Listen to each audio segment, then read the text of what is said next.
After over 15 years and 1,500 collectible minifigures, there's definitely some stuff you missed. From a minifigure who ended up turning into a werewolf, to the king of the original Yellow Castle being revealed almost 40 years later. The amount of lore in CMF is pretty crazy, so let's start with a transformation that happened across two different series that came out 4 years apart. Back in 2011, Series 5 of CMF came out, and one of them was the Lumberjack. Just a completely normal guy with a name tag that says Kel. Remember that part. 4 years later, in 2015, Series 14 came out, and the theme for that series was monsters.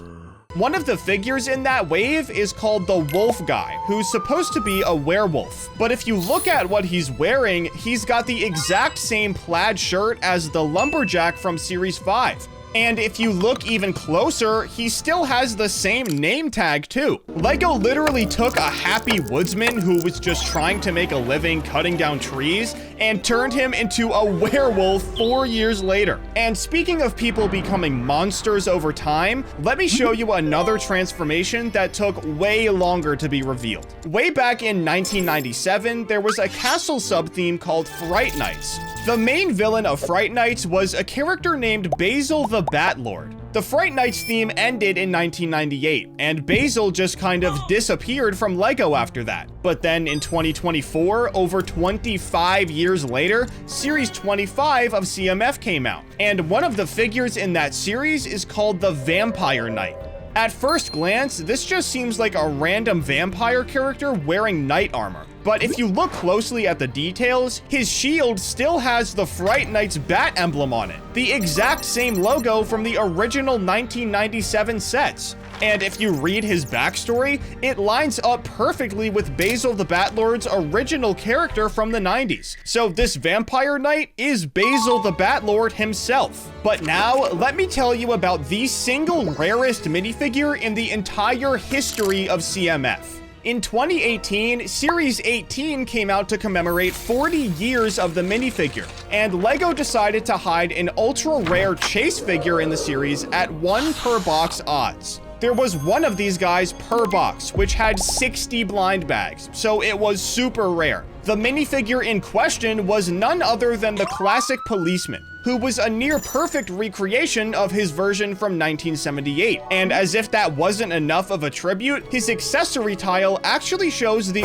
original box art for the set he came in back in the day. However, the classic policeman wasn't the only deep reference in Series 18. There's also the dragon suit guy, and most people think he's just someone wearing a generic dragon costume, but it's way more specific than that. This figure is a direct recreation of the LEGO Castle Dragon from the Dragon Mountain set from 2013. Every detail was specifically designed to match the dragon from that specific set. This one's nowhere near as popular as Brickley, so I don't really know why they chose him, but while we're talking about Series 18, there's another detail about it that explains why certain figures even exist. Series 18 had the brick suit guy and brick suit girl, and when they came out, most people thought they were just kind of random. But here's what they didn't realize. 2018 wasn't just the 40th anniversary of the minifigure. It was also the 60th anniversary of the LEGO brick itself. The modern LEGO brick with tubes and studs was patented in 1958, exactly 60 years before Series 18 came out. So this series was actually celebrating two major anniversaries at the same time.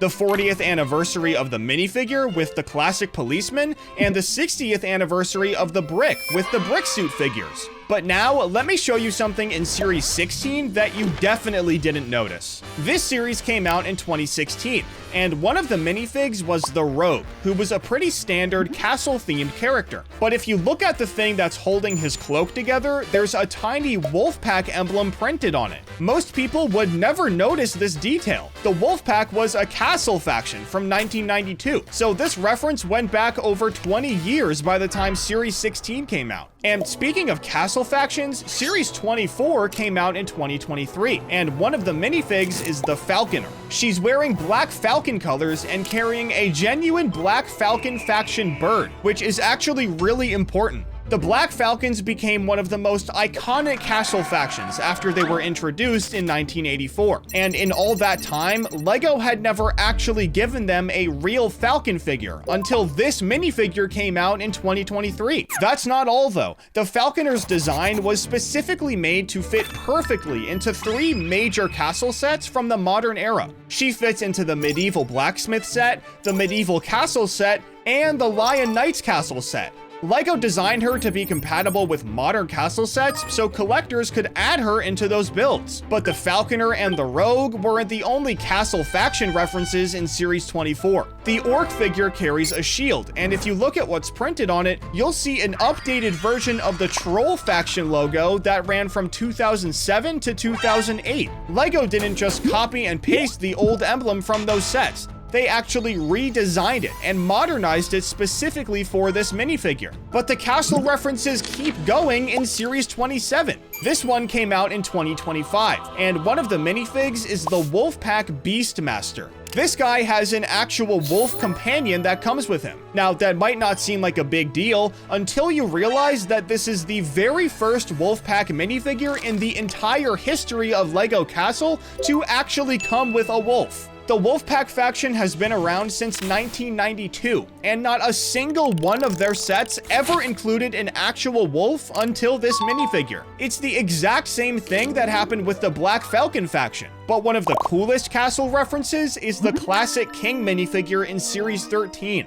If you read his biography, it sounds like it's just telling a story about a fictional king, but it's not fiction at all. His bio specifically says he recruited 14 brave and loyal knights to build a fine golden castle. This is the exact inventory of the actual 1978 Yellow Castle set. It came with exactly 14 knight minifigures, and obviously it's golden. But it gets even better, because his bio also makes a joke about how they had to build wooden horses for the knights, since horse pieces didn't exist back in 1978. The amount we learned about Castle just from this one minifigure is genuinely insane, but there's still more to learn. Series 19 came out in 2019, and one of the minifigs is the Fright Knight, who obviously references the Fright Knight's faction. But LEGO didn't just recreate the original designs. They reimagined this character as a ghost knight with transparent blue skin and a transparent blue sword.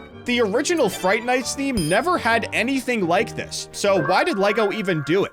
Well, we've already seen that they wanted to redesign certain things from Castle. So for this minifigure, they used modern day technology to make him way cooler. Back in the 90s, LEGO didn't make anything like this. But now, let me show you a famous LEGO character hiding in plain sight in this same series. The character I want to focus on is the Jungle Explorer. Pretty generic name for a guy in explorer gear, but this minifigure is actually Johnny Thunder from the Adventurers theme, and it was directly confirmed by the designer Austin Carlson in an interview.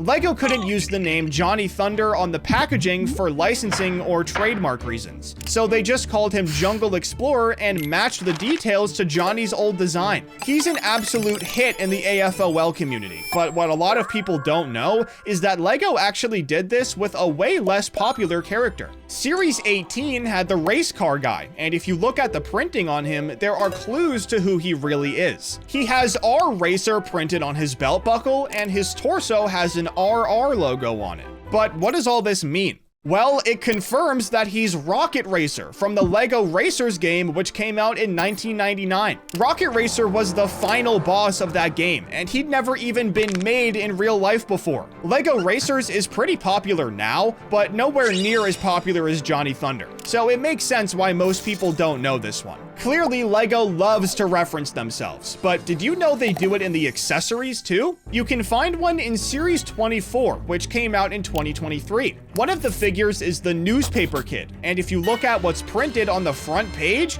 it shows the classic policeman from Series 18. So a CMF figure is holding a newspaper with another CMF figure printed on it. Very typical of LEGO.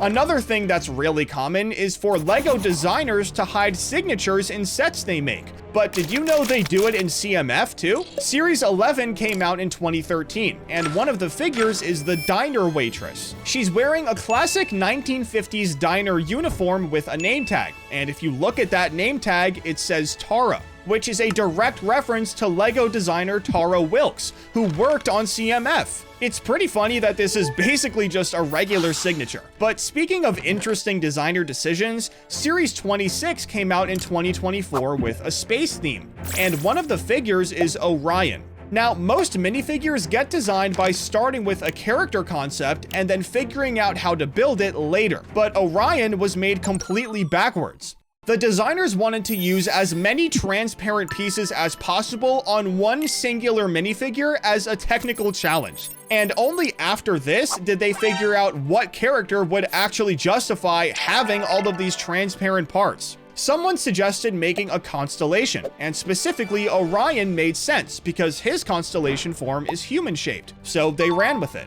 To complete the reference, his shield is printed with the actual Orion constellation map you can see in the sky. But not every CMF reference is this obvious, because sometimes LEGO references other franchises in super sneaky ways. Series 18 came out in 2018, and one of the figures is the Cactus Girl. And if you've ever played any of the Final Fantasy games, you'll immediately recognize what this is. The design is an unmistakable reference to the Cactuar, which is a recurring character throughout the entire Final Fantasy series. And Series 24 had another pop culture reference that works in two different ways. One of the minifigures in this one is called the T-Rex Costume Fan. And even though I don't know why LEGO gave it this name, I know exactly what it's referencing. The first thing is the giant T-Rex in the Jurassic World theme. They pretty much have the exact same design, but the second thing is way better. This minifigure is also a reference to the inflatable T-Rex costume that's always going viral online. I swear I've seen videos of this thing for like the last 10 years,